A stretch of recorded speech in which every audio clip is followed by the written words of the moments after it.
Paano kung yung mga kwento tungkol sa katapusan ng mundo ay hindi lang pala tungkol sa pagkawasak? Paano kung isa pala itong napakalaking plano para sa isang perpektong simula? Ngayon, sisilipin natin ang isang napaka-interesanting interpretasyon na nagbubukas sa misteryo ng ikapitong tatak at kung ano nga ba talaga ang nasa loob nito. Okay, para mas maintindihan natin, umpisahan natin sa dulo. Ayon sa interpretasyong ito, yung lahat ng mangyayari, lahat ng kaguluhan, may isa lang palang layunin. At hindi yun para wasakin tayo, kundi para buuin ang isang bagay na perpekto. Yung ating malayang kalooban. Yan mismo, yan yung ibig sabihin ng mga salitang Korea na nakikita nyo. Yung proseso para makumpleto yung free will ng lahat ng nilikha.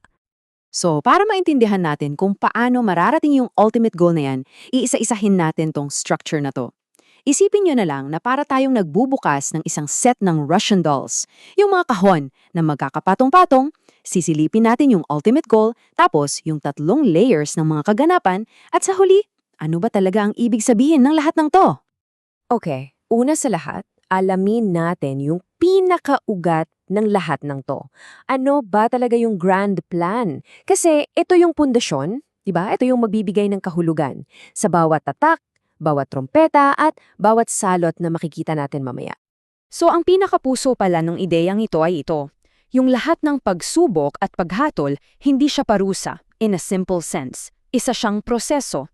Isang divine na proseso para tuluyang burahin, hindi lang yung kasalanan mismo, kundi pati yung mismong pagdududa sa puso ng lahat ng nilalang, para wala nang babalikan. Ngayon, game na. Buksan na natin yung unang kahon, yung pinakalabas na layer ng malaking puzzle na to.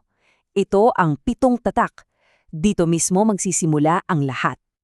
Ayan, tingnan nyo, may 3 stages pala yung unang 6 na tatak. Nagsisimula sa mga pangyayari dito sa mundo, yan yung unang 4. Tapos, susundan yan ng isang panahon ng, malawakang pagkamartir sa ika-5 tatak. At magtatapos yung stage na to sa mga kaguluhan sa kalawakan sa ika-6 na tatak.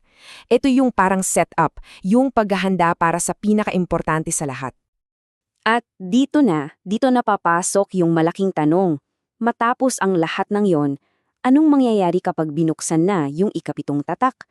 Kasi hindi na siya basta isang kaganapan lang isa siyang pinto. At mayon, bubuksan natin yung pinto na yan.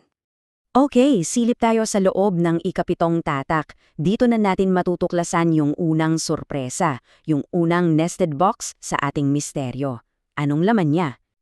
At heto na nga, lumalabas na sa loob pala ng ika-7 tatak, may isa pang set ng mga kaganapan, ang 7 trompeta.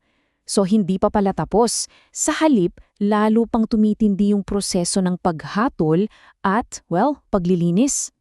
At itong paghihip ng mga trompeta, mayroon din siyang malinaw na pagkakasunod-sunod. Bawat isa, may sinisimulang mas matinding yugto ng mga pangyayari. At take note, may 2 dyan na partikular na tinatawag na pighati o woes. So kung ganun yung logic, diba? Kung yung tatak may laman, na isa pang set, natural lang na itanong, nagpapatuloy ba yung pattern? Ano naman kaya ang posibleng nasa loob ng ika-7 trompeta? May laman pa kaya to? Okay, sisilipin na natin yung pinakaloob, yung pinaka-core, yung huling kahon sa ating serye. Anong laman ng huling trompeta? Tara, alamin natin.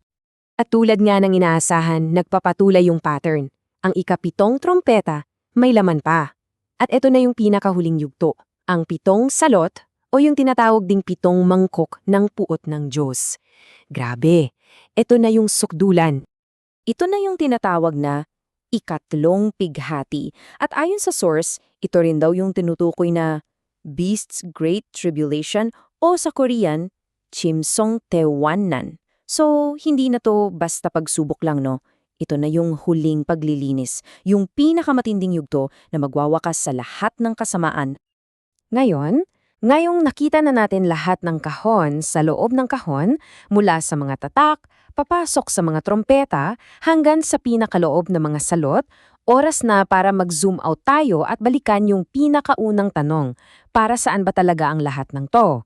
Bakit kailan ng pagdaanan to lahat? Yung sagot, ayon dito sa ating source, ay nakaugat sa isang napakalalim na konsepto. Ito, na ang pinakadakilang pag-ibig na ipapakita yan sa pamamagitan ng sakripisyo. At dito biglang nagkakaroon ng napakalaking kahulugan yung mga martyrs na nakita natin kanina sa ikalimang tatak. So dahil sa sakripisyo ng mga naninindigan, ang unang resulta ay ito. Napatunayan sa buong universe na yung mga utos ng pag-ibig at katarungan, hindi lang pala siya basta mga salita. Isa siyang katotohanan na kayang panindigan kahit sa gitna ng pinakamatinding pagsubok. Naging totoo siya. At yung ikalawang resulta, at ito yung talagang malupit, ay yung ganap na paglilinis sa mismong sangnilikha. Hindi lang tinanggal yung kasalanan, kundi pati yung mismong potensyal na magkasala ulit ay napawi na, as in gone for good. Kaya pala, sa huli, ito pala yung takeaway.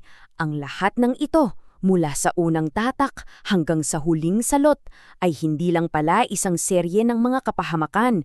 Isa pala siyang landas, isang proseso patungo sa isang ultimate goal, isang sangliliha na may perpektong malayang kalooban na kailanman ay hindi na muling magkakasala. At dito tayo iniiwan para mag-isip. Kung ganito ang interpretasyon, yung katapusan ba ay tungkol talaga sa finality ng pagkawasak o ang tunay na layunin ng lahat ng mapangawasak na prosesong ito ay para lumikha ng isang perpekto, matibay at di matitinag na pundasyon para sa isang bagong simula?